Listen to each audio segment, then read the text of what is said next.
जी हाँ, नमस्कार दोस्तों। आप लोग के बता दूं कि तूफान राज का बहुत ही बवाल का न्यू सॉन्ग आ रहा है। वह कौन सा सॉन्ग आ रहा है मैं आप लोग को इस वीडियो में बताएंगे। उससे पहले अगर आप लोग मेरे चैनल पर नए हैं और तूफान राज को सच्चे वाले फैंस हैं तो इस वीडियो को दिल से लाइक करके चैनल को सब्सक्राइब जरूर करें। तो बिना समय लेते हुए इस वीडियो को स्टार्ट कर देते हैं। और आप लोग को बता दूं कि तूफान राज का एक सॉन्ग आ रहा है। अभी उस सॉन्ग का टाइटल नहीं रखा गया है, लेकिन मैं अपने मन से उस सॉन्ग का एक टाइटल रखा हूँ जिसका नाम है मारब 6 गोली। और इस सॉन्ग को गाए हैं तूफान राज और शिवानी सिंह। यह दोनों साथ में ही सॉन्ग को गाते हैं।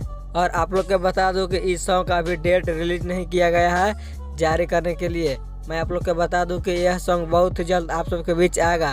तो यही थी जानकारी। अगर वीडियो अच्छी लगी हो इस वीडियो को ज़्यादा से ज़्यादा शेयर करें। और मेरे चैनल पर नए हैं तो मेरे चैनल को भी सब्सक्राइब जरूर करें। तो कैसा लगा यह वीडियो कमेंट करके जरूर बताएं। तो मिलते हैं नेक्स्ट वीडियो में, तब तक के लिए जय भोजपुरिया समाज।